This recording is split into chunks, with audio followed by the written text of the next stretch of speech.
नमस्कार दोस्तों। तो कैसे हैं आप सभी? I hope you all are well. आज की इस वीडियो में हम लोग जो डिस्कस करने वाले हैं वो 12 जनवरी 2023 के करंट अफेयर को डिस्कस करने वाले हैं। जैसे कि अगर हम लोग बात करें, हमने एक सीरीज स्टार्ट की है जो कि डेली करंट अफेयर से रिलेट है। यानी ध्यान रखना, डेली बेसिस पे आप सभी को मालूम ही होगा जो डेली बेसिस पे मेरी इस वीडियो में आते हैं, जो लाइव सेशन मुझे ज्वाइन करते हैं। आज की इस क्लास में हम लोग 12 जनवरी के सभी इंपॉर्टेंट फैक्ट डिस्कस करने वाले हैं। जैसा कि हम उनके लिए डिस्कस कर रहे हैं जो इस यूट्यूब चैनल पर पहली बार आ रहे हैं। तो मेरा जो यूट्यूब चैनल है वो एग्ज़ाम नीति बाय राहुल सर के नाम से है। मेरा टेलीग्राम चैनल जो है वो एग्ज़ाम्स नीति से है। तो अगर आप पहली बार इस चैनल पर ज्वाइन हुए हैं तो एग्ज़ाम्स नीति के नाम से मेरा टेलीग्राम चैनल है, आप उसे ज़रूर ज्वाइन कर लेना, जहाँ पे करंट या डेली बेसिस पर रिलेटेड फैक्ट आते रहते हैं। तो बिना किसी देरी के हम लोग स्टार्ट करते हैं आज की इस वीडियो में। सबसे पहला क्वेश्चन यहाँ पे आपके सामने है। प्रतिवर्ष 11 जनवरी को राष्ट्रीय मानव तस्करी दिवस मनाया जाता है। मानव तस्करी जागरूकता दिवस के रूप में मनाया जाता है। इसकी शुरुआत कब हुई थी? तो ध्यान रखना, अगर हम लोग बात करें, इसकी शुरुआत 2007 में हुई थी। 2007 में संयुक्त राज्य अमेरिका की सीनेट ने 11 जनवरी को राष्ट्रीय मानव तस्करी जागरूकता दिवस के रूप में स्थापित किया था।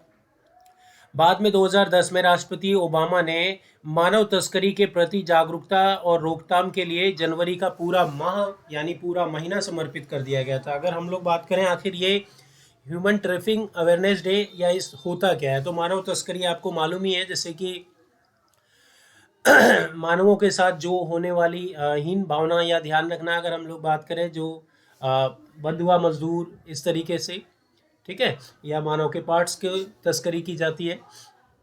इसकी शुरुआत कब से की गई थी? तो ध्यान रखना 2007 से की गई थी, और इसी के प्रति लोगों को अवेयर करने के लिए इस डे को सेलिब्रेट किया जाता है। नेक्स्ट दूसरा क्वेश्चन जो हम लोग डिस्कस करने वाले हैं उसमें हम बात करें तो हाल ही में किस देश ने सरकार को 2030 तक सेवानिवृत्त आयु 62 से 64 वर्ष करने की घोषणा की है? तो ध्यान रखना, हाल ही में अगर हम लोग बात करें, फ्रांस ने इस चीज़ की घोषणा की है कि 2030 तक जो सेवानिवृत्त आयु है वो 62 की वर्ष की जगह क्या हो जाएगी? 64 वर्ष हो जाएगी। ये रीज़न क्या है? तो ध्यान रखना, ये जो 2 वर्ष कोविड की वजह से जो बाधित रही समस्या, इसी को देखते हुए, मद्देनज़र रखते हुए आयु जो है वो 62 की जगह क्या कर दी गई है? बढ़ाकर 64 कर दी गई है। आइए हम लोग जानते हैं फ्रांस से संबंधित कुछ महत्वपूर्ण बातें। तो फ्रांस के जो राष्ट्रपति हैं वो कौन है? Emmanuel Macron. और इसके प्रधानमंत्री कौन है फ्रांस के? तो एडवर्ड फिलिप। एडवर्ड फिलिप यहाँ पे इसके प्रधानमंत्री है फ्रांस के। और अगर हम लोग राष्ट्रपति की बात करें तो एमानुएल मैक्रोन। और फ्रांस की राजधानी क्या है? तो पेरिस। फ्रांस की करेंसी क्या है? तो यूरो। यह यूरोपीय संघ का एक सदस्य है। जैसे कि आपको मालूम है, यूरोपीय संघ में 27 कंट्रीज है, और इसमें ज़्यादातर कंट्रीज जो हैं वो क्या? तो यूरो करेंसी को ही चलाते हैं। ठीक है, यूरो करेंसी को ही चलाते हैं। ठीक है। और अगर हम बात करें एक रुपया, सॉरी, अगर हम बात करें, आई थिंक एक जो यूरो है वो आई थिंक 91 या 92 रुपीज़ के बराबर है आज की इस स्थिति में। नेक्स्ट क्वेश्चन हम लोग देखते हैं। उससे पहले कुछ महत्वपूर्ण बातें अगर हम लोग समझें। हाल ही में डायमंड लीग फाइनल का खिताब जीतने वाला भारतीय खिलाड़ी कौन बना? तो नीरज चोपड़ा। ध्यान रखना, ये क्वेश्चन आपके एग्जाम में पूछा जा सकता है। हाल ही में किस सरकार ने इंदिरा गांधी शहरी रोजगार योजना की शुरुआत की? तो राजस्थान सरकार ने। ब्रिटेन में सबसे लंबे समय तक राज करने वाली महारानी एलिजाबेथ का 8 सितंबर 2022 को डेथ हो गया था, तो वो एलिजाबेथ थी। ध्यान रखना। हाल ही में कहाँ पर देश में सबसे बड़े रबर डैम का उद्घाटन किया गया है? तो गया में सबसे बड़े रबर डैम का उद्घाटन किया गया है। गया कहाँ है? तो बिहार में है।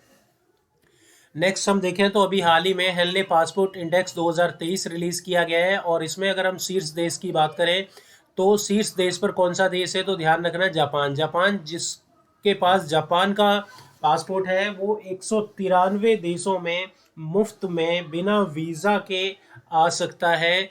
तो ध्यान रखना, इसी वजह से आखिर ये हेनले पासपोर्ट इंडेक्स जो है, ये ध्यान रखनी क्वार्टरली बेसिस पे इंडेक्स रिलीज करता है।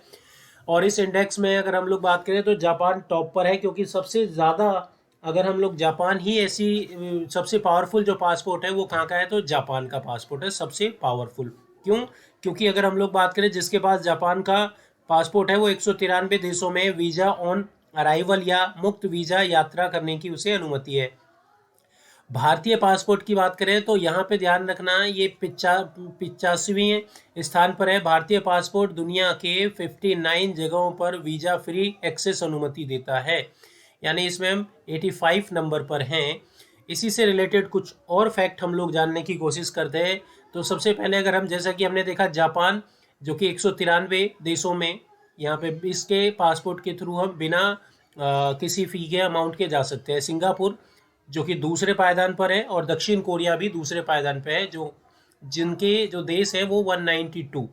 जर्मनी की बात की जाए, स्पेन की बात करें तो ये तीसरे नंबर पे है, जो कि 190 देशों में बिना किसी फ़ी के, यानी अगर किसी देश के पास जर्मनी या स्पेन का वीज़ा है तो ये 190 देशों में विदाउट एनी चार्जेस जा सकते हैं। 66 नंबर पे चीन। चीन की बात की जाए तो ये 80 गंतव्य देश है इसके, यानी ये 80 देशों में विदाउट, अगर किसी के पास चीन का वीज़ा है तो चीन का पासपोर्ट है। श्रीलंका जो है वो 100वें नंबर पे है। इंडिया की बात की जाए तो वो भी मैंने बताया आपको 85 नंबर पर है। और अगर हम लोग देखें इसके अलावा और भी फैक्ट, तो इसमें पाकिस्तान की बात की जाए तो वो ध्यान रखना 106 देश है, 106 नंबर पर है, जिसमें वो 32 देशों में बिना वीज़ा के सफ़र कर सकता है। इस लिस्ट में सबसे नीचे पायदान पर कौन है तो आप ध्यान रखना अफ़गानिस्तान। सबसे, अगर हम लोग बुरी हालत में या सबसे कमज़ोर जिसका पासपोर्ट है वो कौन सा देश है तो अफ़गानिस्तान। नेक्स्ट अगर हम लोग बात करें, कर्नाटक में आयोजित 26वें राष्ट्रीय युवा महोत्सव की थीम क्या रखी गई है तो विकसित युवा विकसित भारत। इस वर्ष केंद्रीय युवा कार्यक्रम एवं खेल मंत्रालय द्वारा कर्नाटक सरकार के सहयोग से 12 से 16 जनवरी तक कर्नाटक के हुबली धारवाड़ में 26वें राष्ट्रीय युवा महोत्सव का आयोजन किया जाएगा, यानी 26th युवा यूथ फेस्टिवल 2023। और इसी की जो घोषणा है वो पीएम के द्वारा की गई है। कुछ फैक्ट अगर हम लोग देखें उससे पहले ध्यान रखना, नेक्स्ट क्वेश्चन जो है, हाल ही में नासा में किस भारतीय मूल के वैज्ञानिक को चीफ टेक्नोलॉजी नियुक्त किया गया है तो भव्या लाल की बात की जाए तो इन्हें हाल ही में अगर हम लोग देखें नासा की चीफ टेक्नोलॉजी एज अ नियुक्त किया गया है। नेक्स्ट अगर हम लोग कुछ फैक्ट की बात करें तो ध्यान रखना, हाल ही में किसे रक्षा अनुसंधान एवं विकास संगठन, या जिसे हम लोग डीआरडीओ के नाम से जानते हैं, इसका अध्यक्ष नियुक्त किया गया है तो समीर कामत को। देश में निर्मित पहला विमान वाहक पोत कौन सा बन गया है तो ध्यान रखना आईएनएस विक्रांत। हाल ही में किसे यूनेस्को शांति पुरस्कार 2022 से सम्मानित किया गया तो एंजेला मार्केल को। वर्ष 2022 में पीएम के द्वारा 2.5 की मात्रा के आधार पर सबसे प्रदूषित शहर कौन सा है तो अगर हम लोग बात करें, हाल ही में हमारे सेंट्रल प्रदूषण नियंत्रण बोर्ड, यानी सेंट्रल प्रदूषण कंट्रोल बोर्ड के द्वारा जारी लिस्ट में दिल्ली सबसे प्रदूषित शहर साबित हुआ है। दिल्ली के अलावा अगर हम लोग बात करें नए विश्लेषित आंकड़ों के अनुसार, यहाँ पे अगर हम लोग देखें दिल्ली सबसे प्रदूषित, उसके बाद फरीदाबाद के बाद गाजियाबाद, यानी ये 3 शहर की बात की जाए जो सबसे प्रदूषित शहरों में टॉप पर रहे हैं, जिसमें सबसे ज़्यादा प्रदूषण अगर हम लोग बात करें कहाँ पे तो दिल्ली में पाया गया है। सबसे ज़्यादा प्रदूषण कहाँ तो दिल्ली में पाया गया है। इसके बाद नेक्स्ट हम लोग क्वेश्चंस, नेक्स्ट फैक्ट्स की बात करते हैं। ध्यान रखना, नेक्स्ट फैक्ट की बात की जाए तो नेक्स्ट क्वेश्चन में हम लोग जो डिस्कस करने वाले हैं, हाल ही में अगर हम लोग बात करें पद्म पुरस्कार से सम्मानित डॉक्टर टेहेमटन ई उदवाड़िया का हाल ही में निधन हो गया है। वह किस क्षेत्र से संबंधित है आपको ये बताना है तो ध्यान रखना, अगर हम लोग बात करें हाल ही में डॉक्टर उदवाड़िया जिनका निधन हो गया है वो डॉक्टर हैं, और डॉक्टर की बात करें अगर हम लोग तो वो ध्यान रखना एक सर्जन थे। और हाल ही में अगर हम लोग देखें 31 मई को 1990 को इनकी अचीवमेंट क्या है तो आप ये देखें, जेजे अस्पताल में देश की पहली लेप्रोस्कोपिक कोलेस्टिमेटिक यानी पित्ताशय हटाने की थी, यानी यह एशिया में की गई पहली लेप्रोस्कोपिक सर्जरी में से एक था। और ये किसके द्वारा किया गया था तो इन्हीं डॉक्टर के द्वारा किया गया था। ठीक है भाई, किनके द्वारा तो टेहेमटन ई उदवाड़िया के द्वारा। और अगर हम लोग देखें तो इनकी डेथ पर हमारे देश के प्राइम मिनिस्टर नरेंद्र मोदी जी के द्वारा भी ट्वीट किया गया था और उन्होंने ट्वीट करके इसकी जानकारी दी थी कि एक महान क्षति हुई है हमें, जिसमें हमने डॉक्टर उदवाड़िया जी को खो दिया है। और ये पहले व्यक्ति थे जिन्होंने लेप्रोस्कोपी सर्जरी की थी, ध्यान रखना। कहाँ पे? तो कौन से हॉस्पिटल में? जे हॉस्पिटल में। इसके लिए ही अगर हम लोग बात करें, इन्हें इंडिया यानी भारत का तीसरा सर्वोच्च सम्मान से सम्मानित किया गया था। और वो सम्मान क्या था? तो ध्यान रखना, पद्म विभूषण। पद्म विभूषण, ठीक है। तो अगर हम लोग बात करें, इन्हें पद्म विभूषण से सम्मानित किया गया था। इसके बाद हम नेक्स्ट क्वेश्चन पे चलते हैं। नेक्स्ट क्वेश्चन से रिलेटेड, उससे पहले दोस्तों आप सबसे रिक्वेस्ट है कि आप मेरे इस चैनल को सब्सक्राइब कर लेना अगर आप मेरे इस चैनल पर नए जुड़े हैं। और अगर आप मेरे पुराने स्टूडेंट हैं तो आप ध्यान रखना, अगर हम लोग बात करें आपने अब तक इसे सब्सक्राइब नहीं किया तो सब्सक्राइब कर लेना। अदरवाइज़ अगर आप सब्सक्राइब कर चुके हैं तो ध्यान रखना, वीडियो को लाइक और शेयर करना बिल्कुल भी मत भूलिएगा। अपने सभी फ्रेंड सर्कल को ज़रूर शेयर कीजिएगा ताकि वो भी नेक्स्ट डे से इसका लाइव सेशन ज्वाइन कर सकें और यहाँ पे जो आज की करंट अफेयर है उसका आनंद उठा सके। ताकि उन्हें ध्यान रखना, अगर हम लोग बात करें कोई भी क्वेश्चन, कोई भी फैक्ट, आपको कोई भी पॉइंट समझ में ना आए तो वो आप यहाँ पे बेझिझक मुझसे पूछ सकते हैं, ठीक है। तो नेक्स्ट हम लोग जो क्वेश्चन यहाँ पे समझने वाले हैं, नेक्स्ट हम लोग कुछ फैक्ट डिस्कस करने वाले हैं। हाल ही में पहला होम्योपैथी अंतर्राष्ट्रीय स्वास्थ्य शिखर सम्मेलन कहाँ पर आयोजित किया गया? तो ध्यान रखना, दुबई में। दुबई में पहला होम्योपैथी स्वास्थ्य शिखर आयोजन किया गया है। इसका आयोजन किया गया है, ध्यान रखना कहाँ पे? तो ध्यान रखना वो दुबई में आयोजन किया गया है।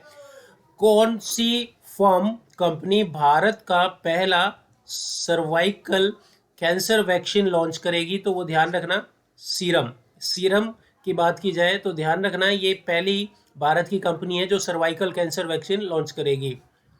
नेक्स्ट अगर हम लोग देखें, नुआखाई जुहार उत्सव का संबंध किस राज्य से है? नुआखाई जुहार उत्सव का संबंध किस राज्य से है? तो उड़ीसा राज्य से है, ध्यान रखना। किस राज्य से? उड़ीसा राज्य से। उड़ीसा, जिसकी राजधानी भुवनेश्वर है। और नवीन पटनायक यहाँ के अगर हम लोग बात करें क्या है तो सीएम है। नवीन पटनायक यहाँ की क्या है तो सीएम है। तो दोस्तों ये जो हम लोग डिस्कस कर रहे हैं ये आज के करंट अफेयर से रिलेटेड वो सभी इंपॉर्टेंट क्वेश्चंस हमने डिस्कस किए हैं। हम वही क्वेश्चन समझते हैं जो क्वेश्चंस हमारे एग्जाम ओरिएंटेड है। इनके साथ साथ बीच बीच में मैं ध्यान रखना पुराने बेसिस पे 2 महीने, 1.5 महीने, 1 महीने, 10 दिन, 5 दिन बेसिस की जो करंट अफेयर है उससे रिलेटेड ही एक महत्वपूर्ण जानकारियों से रिलेटेड एक सीरीज भी साथ के साथ डाल देता हूँ, जिससे कि ध्यान रखना पिछली हमने जो पढ़ी है क्लासेस उससे रिलेटेड कुछ इंपॉर्टेंट क्वेश्चंस उसमें पिक करके मैं डालता हूँ, ताकि साथ के साथ हमारी जो पिछली प्रिपरेशन हम जो कर रहे हैं करंट अफेयर की, वो प्रिपरेशन में किसी भी प्रकार से कोई बाधा या ध्यान रखना आप उसे भूल ना जाओ। इसी वजह से मैं साथ के साथ ये बेसिक कुछ क्वेश्चंस भी डालता रहता हूँ।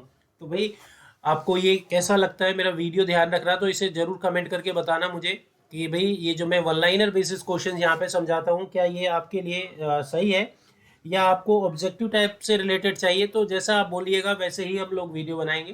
फिलहाल मैं ये वन लाइनर बेसिस बनाता हूँ, ठीक है, क्योंकि इसमें थोड़ा टाइम कम लगता है। अगर हम लोग ऑब्जेक्टिव बेसिस बनाएंगे तो उसमें हमें सारे ऑप्शंस डिस्कस करने पड़ेंगे, जिसमें हमारा टाइम क्या होगा, ज़्यादा लगेगा और हम कम से कम समय में ज़्यादा से ज़्यादा चीज़ों को यहाँ पे ग्रैब करने के लिए हम इस प्रोसेस को यहाँ पे फॉलो कर रहे हैं, ठीक है। तो आई थिंक आपको ये वीडियो अच्छी लगी होगी, ये सेशन अच्छा लगा होगा। और इसी के साथ हम जो ये वीडियो है आज की इस क्लास को यहीं पर समाप्त करते हैं। एक बार फिर से मैं आप सबसे रिक्वेस्ट करता हूं कि अगर आप मेरे चैनल पर नए हैं तो मेरे इस यूट्यूब चैनल को, जो कि एग्ज़ाम नीति बाय राहुल सर के नाम से, सब्सक्राइब कर लेना। और अगर आपको करंट से रिलेटेड और भी डेली अपडेटेड जानकारी चाहिए तो आप मुझे टेलीग्राम पर भी ज्वाइन कर सकते हैं, जो कि एग्ज़ाम्स नीति के नाम से मेरा टेलीग्राम ग्रुप बना हुआ है। ओके फ्रेंड्स, तो ये था आज का सेशन। बाय। नेक्स्ट के सेशन, नेक्स्ट वीडियो जिसमें हम 13 जन से रिलेटेड सभी इंपॉर्टेंट फैक्ट के साथ आपके साथ हाजिर होंगे। तो बाय, इसी के साथ अलविदा लेता हूँ मैं। कल की वीडियो में हम लोग